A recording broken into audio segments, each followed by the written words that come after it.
Hello guys, कैसे हैं आप सब लोग। मैं हूं आपका दोस्त अरसलान और आप देख रहे हैं मेरा चैनल पिक फ्लिक्स। हाजिर हूं लेवल अप की एपिसोड 13 के साथ। अभी तक जिसने मेरे चैनल को सब्सक्राइब नहीं किया, चैनल को सब्सक्राइब कर दें, वीडियो को लाइक और शेयर कर दें, शुक्रिया। लास्ट एपिसोड के एंड पे हमने देखा था पहली 4 एपिसोड में डंजन के अंदर से जो 6 लोग बचकर बाहर आ जाते हैं, वही 6 लोग दोबारा डंजन में जाने के लिए इकट्ठे हो जाते हैं, जिनमें जिन्वू और जूही भी होती है। जूही जिन्वू की तरफ देखती है तो बहुत ज्यादा इमोशनल हो जाती है और कहती है, क्या तुम वाकई में वही जिन्वू हो? तुम तो बिल्कुल भी पहचाने नहीं जा रहे। जिन्वू हल्का सा मुस्कुराता है और उसे कहता है, हाँ मैं वही जिन्वू हूँ। जूही जिन्वू से कहती है, मैंने तुम्हें ढूंढने की बहुत ज्यादा कोशिश की, लेकिन तुम मुझे कभी मिले ही नहीं, तुम डंजन में भी नहीं आए। जूही आगे बढ़ती है और जिन्वू से कहती है, तुम्हारा कद तो काफी ज्यादा लंबा हो चुका है, इतने महीनों में तुम इतने ज्यादा कैसे बढ़ गए? और तुम्हारी टांग कैसी है? जैसे वो उसकी टांग की तरफ देखती है तो वो हैरान हो जाती है और कहती है, तुम्हारी टांग तो हील हो चुकी है। जिन्वू अभी जूही को इस बारे में बताने लगता है, उसी वक्त सामने आकर एक गाड़ी रुकती है और उसमें से 3 क्रिमिनल्स निकलते हैं। वो निकलते ही इन दोनों से कहते हैं, यहाँ पर तो एक रोमांटिक सीन चल रहा है, क्या यहाँ पर कोई मूवी या ड्रामा बनने वाला है? यहाँ पे ट्रेंड बदल चुका है, अब हंटर्स भी एक दूसरे को डेट करने लगे हैं। उनके साथ एक ऑफिसर भी होता है, ये वही बी रैंक का हंटर है जिसने पैसे लिए थे। वो उनसे कहता है, अपनी बकवास बंद करो, तुम लोग यहाँ पर पिकनिक पर नहीं आए। उनमें से एक क्रिमिनल आगे बढ़ता है और जूही के पास से गुजरते हुए उसे कहता है, डंजन के अंदर हमारा भी ख्याल रखना। मिस्टर सॉन्ग भी हैरान होकर कहते हैं, आखिर यहाँ पर चल क्या रहा है? ये क्रिमिनल्स यहाँ पर क्यों हैं? उसी वक्त गिल्ड की तरफ से एक लड़का आता है और उनसे कहता है, मुझे माफ कर दे, मैं लेट हो गया। मिस्टर सॉन्ग से कहते हैं, पहले मुझे बताओ यहाँ पर चल क्या रहा है? वो लड़का मिस्टर सॉन्ग से कहता है, ये तीनों क्रिमिनल्स भी आज की रेड में तुम लोगों के साथ डंजन के अंदर जाएंगे। मिस्टर सॉन्ग ये सुनकर बहुत ज्यादा गुस्सा हो जाते हैं और उसे कहते हैं, तुम्हें क्या लगता है क्या हम क्रिमिनल्स के साथ रेड पर जाएंगे? वो लड़का मिस्टर सॉन्ग से कहता है, चाहे वो क्रिमिनल्स हैं, लेकिन वो है तो हंटर्स ही, और ऐसा तो पहले भी बहुत बार हो चुका है कि ऐसे हंटर्स जो कि क्रिमिनल्स होते हैं, उन्हें डंजन के अंदर भेजा जाता है ताकि उनकी सजा को माफ किया जा सके या फिर उनकी सजा को कम किया जा सके। मिस्टर सॉन्ग उसे कहते हैं, अब इससे बुरा और ज्यादा क्या हो सकता है? वो लड़का उनसे कहता है, प्लीज मेरी बात को समझिए, हमारे इस इलाके में हंटर्स बहुत ज्यादा कम हैं, हमें इन्हीं के साथ काम चलाना होगा। आपको इन क्रिमिनल्स की वजह से परेशान होने की जरूरत नहीं। उनके साथ वो काले सूट वाला बंदा पुलिस डिपार्टमेंट से है, उसका नाम टाइशिक है और वो एक बी रैंक का हंटर है। वो तीनों क्रिमिनल सी रैंक के हंटर्स हैं। अगर वो तीनों मिलकर भी उसका मुकाबला करना चाहें तो वो एक बी रैंक के हंटर को नहीं हरा पाएंगे।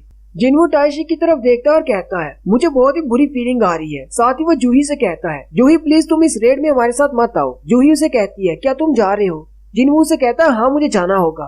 जूही उसे कहती है, अगर तुम जाओगे तो मैं भी जाऊंगी।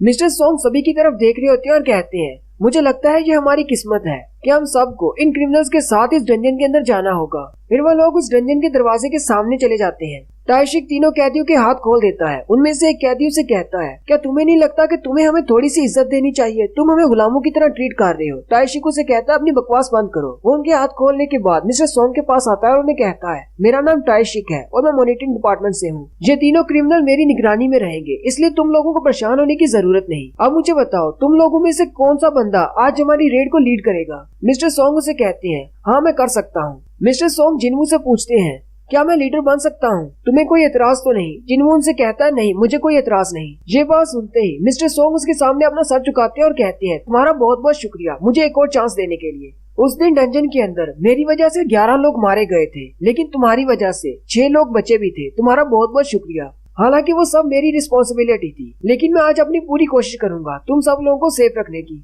मिस्टर सॉन्ग मिस्टर किम से कहते हैं, मिस्टर किम क्या आपको कोई प्रॉब्लम तो नहीं अगर मैं इस प्लेट को लीड करूं? मिस्टर किम ज्यादा खुश नहीं होते और दूसरी तरफ मुंह घुमा लेते हैं और कहते हैं, जो तुम्हारा दिल करे वो करो। फिर वो सारे लोग डंजन के अंदर चले जाते हैं। डंजन के अंदर उनका सामना गॉब्लिन मॉन्स्टर्स के साथ होता है। वो सारे क्रिमिनल जंगली जानवरों की तरह उन मॉन्स्टर्स पर टूट पड़ते हैं और उन्हें मार रहे होते हैं, जैसे उनको मॉन्स्टर्स को मारने में बहुत ज्यादा मजा आ रहा होता है। मिस्टर सॉन्ग उनकी तरफ देखकर कहते हैं, मुझे समझ नहीं आ रही इनमें से मॉन्स्टर कौन है, वो गॉब्लिन्स या फिर ये क्रिमिनल्स? उसी वक्त एक गॉब्लिन मॉन्स्टर पीछे से मिस्टर सॉन्ग पर अटैक करता है। मिस्टर सॉन्ग अपनी मैजिक फायर को इस्तेमाल करते हुए उस गॉब्लिन मॉन्स्टर को मार देते हैं। साथ ही 2 गॉब्लिन मॉन्स्टर सामने की तरफ से आते हैं। मिस्टर सॉन्ग अपनी मैजिक पावर को इस्तेमाल करते हुए सामने की तरफ ही आग को इस्तेमाल करते हुए उनको मार देते हैं। एंट्रेंस पर मौजूद सारे गॉब्लिन्स को मारने के बाद वो लोग थोड़ी देर के लिए रुकते हैं। मिस्टर सॉन्ग जिन्वू की तरफ देखते हैं और कहते हैं, जिन्वू तुम तो पहले से काफी ज्यादा स्ट्रॉन्ग हो चुके हो और तुम्हारे हाथ में ये जो हंजर है ये तो बहुत स्पेशल है। तुम्हें ये कहाँ से मिला? हम सबको तो तुम्हें डंजन के अंदर हाली हाथ आते हुए देखने की आदत हो गई थी, तुम्हारे पास अचानक से डैगर कहाँ से आ गया? जूही भी काफी ज्यादा खुश होती है और जिन्वू से कहती है, मुझे तो तुम्हें एक बार भी हील नहीं करना पड़ा। क्या तुम मार्शल आर्ट सीख रहे हो? जिन्वू से कहता है, नहीं मैं बस डेली एक्सरसाइज करता हूँ। मिस्टर सोंग अपने आप में सोचते हैं, हालांकि मैंने जिनवू के साथ मजाक किया है, लेकिन ये वाकई में बहुत ज्यादा स्ट्रॉन्ग हो चुका है, पहले जैसा बिल्कुल भी नहीं रहा। और मैं सिर्फ इसकी बॉडी की बात नहीं कर रहा, ये तो वाकई में बहुत ज्यादा बदल चुका है। पहले जब ये डंजन के अंदर आता था तब ये बहुत ही डरा हुआ और घबराया हुआ होता था और हमेशा सहमी होकर बाहर जाता था, लेकिन अब तो देखो ये किस तरह मुस्कुरा रहा है और बहुत ज्यादा रिलैक्स है। जबकि दूसरी तरफ जूही अभी भी कांप रही है, मुझे लगता है कि वो अभी भी डर रही है उन मॉन्स्टर्स की वजह से। हालांकि यहाँ पर सिर्फ गॉब्लिन्स हैं, ये अभी भी अपने ट्रॉमा से बाहर नहीं निकली। वो डंजन के एंट्रेंस को क्लियर करने के बाद जैसे ही आगे जाती है, आगे जाकर वो डंजन 3 रास्तों में तब्दील हो जाती है। ताइशिक उनसे कहता है, इस डंजन का रैंक लो है, क्यों ना हम लोग 3 ग्रुप्स बना ले, इस तरह हम लोग जल्दी से इस डंजन को क्लियर कर पाएंगे। मिस्टर सोंग ताइशिक से कहते हैं, अच्छा ठीक है, चलो ग्रुप्स बनाते हैं। ताइशिक मिस्टर सोंग से कहता है, मैं तीनों क्रिमिनल्स को लेकर राइट की तरफ जाता हूँ। अगर तुम में से किसी ग्रुप को बॉस का रूम मिलता है तो जल्दी से मेरे पास आ जाना, फिर हम सब लोग मिलकर उस बॉस का सामना करेंगे। जिन्हू अपनी सेंसिबिलिटी को इस्तेमाल करते हुए उन तीनों सुरंगों के अंदर देखता है तो उसे पता चलता है कि बॉस लेफ्ट वाली साइड पर है। जिन्हू मिस्टर सोंग से कहता है, मिस्टर सोंग हमारे ग्रुप को लेफ्ट वाली साइड पर जाना चाहिए। जिन्हू की ये बात सुनकर ताइशिक जिन्हू की तरफ देखता है, जबकि जिन्हू ताइशिक की तरफ देखता है। राइट साइड पर वो तीनों क्रिमिनल्स ताइशिक के साथ जाते हैं, जबकि सेंटर में मिस्टर किम और दूसरा लड़का जाते हैं और लेफ्ट साइड पर जिन्वू, जूही और मिस्टर सोंग जाते हैं। जिन्वू कहता है, मुझे ये बात पता है कि हम लोग जिस तरफ जा रहे हैं वहीं पर बॉस का रूम है। गोब्लिन्स को मारने से मुझे कुछ भी नहीं मिलने वाला, बॉस को मारकर मुझे कुछ एक्सपीरियंस तो मिलेगा, लेकिन इस वक्त मुझे बॉस से भी ज्यादा कुछ और ज्यादा बुरा महसूस हो रहा है। उन क्रिमिनल्स के साथ जो बंदा है वो बहुत ज्यादा बुरा महसूस हो रहा है। ताइशिक उन तीनों क्रिमिनल्स के साथ अंदर तक चला जाता है। वो तीनों क्रिमिनल्स सारे गोब्लिन्स को मार रहे होते हैं, जबकि ताइशिक खड़ा उनको देख रहा होता है और कहता है, क्या इन छोटे गोब्लिन्स को मारने में मुश्किल तो नहीं हो रही? वो क्रिमिनल्स उसे कहते हैं, नहीं ये तो बहुत ज्यादा आसान है, ऐसे छोटे मोटे गोब्लिन्स तो हमारे सामने कुछ भी नहीं। ताइशिक गोब्लिन्स के बारे में बताता है और कहता है, गोब्लिन्स की पावर लेवल एक अडल्ट इंसान के बराबर होती है, जबकि इनके ब्रेन का साइज बिल्कुल एक बच्चे जैसा होता है। इसलिए या तो ये आगे से हमला करते हैं या फिर पीछे से या फिर झुंड बनाकर। बिल्कुल वैसे ही अगर तुम इंसानी बच्चे को एक हथियार पकड़ा दो तो वो भी बिल्कुल गोब्लिन्स की तरह ही बिहेव करेगा। और ये बात भी बिल्कुल सच है कि अगर किसी बच्चे को हथियार पकड़ा दिया जाए तो वो किसी भी इंसान को मार सकता है। मेरी नजर में इंसानों और मॉन्स्टर्स के दरमियान कोई भी फर्क नहीं, मेरे लिए तो दोनों ही कीड़े मकोड़े हैं। ताइशिक क्रिमिनल से पूछता है, क्या तुम लोग बच्चों को मार सकते हो? वो क्रिमिनल्स उसे कहते हैं, ये किस किस्म का सवाल पूछ रहे हो? ताइशिक हंसते हुए उनसे कहता है, हाँ तुम लोगों ने बिल्कुल ठीक कहा, ये बहुत ही अजीब सा सवाल है।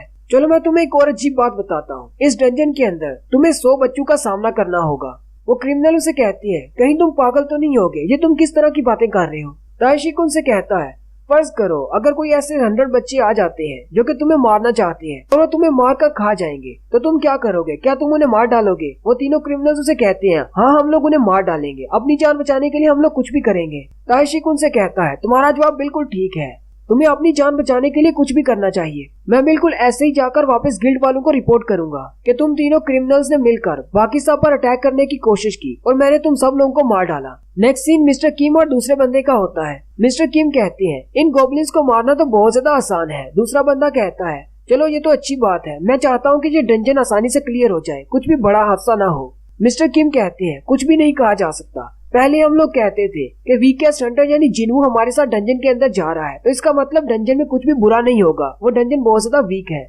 लेकिन अब मैं ऐसा नहीं कह सकता क्योंकि उस दिन जिन्हू हमारे साथ था, लेकिन हमारे 11 लोग मारे गए। मिस्टर किम कहते हैं, मैंने डिसाइड कर लिया है, इस रेड के खत्म होने के बाद मैं जिन्हू के पास जाऊंगा और अपना सर झुकाकर उससे माफी मांगूंगा। मिस्टर किम दूसरे वाले से पूछते हैं, क्या तुम्हें शर्मिंदगी महसूस नहीं होती क्योंकि तुम भी तो उस डंजन से भाग गए थे? मुझे लगता है कि हम दोनों को उनसे माफी मांगनी चाहिए क्योंकि हम लोग हंटर्स हैं और हंटर होते हुए हमने अपने दोस्तों को उस डंजन में मरने के लिए छोड़ दिया और अपनी जान बचाकर वहाँ से भाग गए। अगर हमें फ्यूचर में इस तरह अपने काम को जारी रखना है तो हमें उनसे माफी मांगना होगी। लेकिन मुझे नहीं लगता कि मिस्टर सोंग मुझे माफ करेंगे या फिर जिन्हू मुझे माफ करेगा, लेकिन फिर भी मुझे उनसे माफी मांगनी है ताकि मेरे दिल का बोझ हल्का हो सके। दूसरा बंदा मिस्टर किम से कहता है, हमारे पास ज्यादा टाइम नहीं है, चलो आगे चलते हैं, हम दोनों यहाँ पर अकेले हैं, हमें बहुत ही एहतियात करना होगी।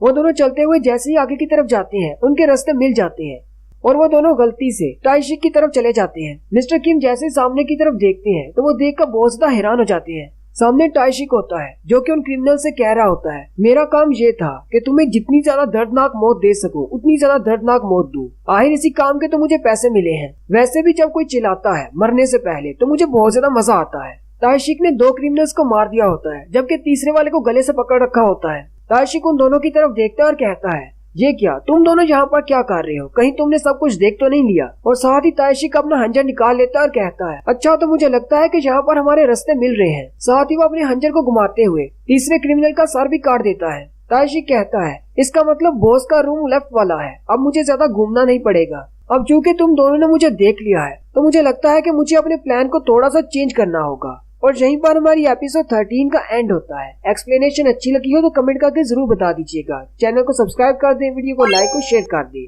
शुक्रिया।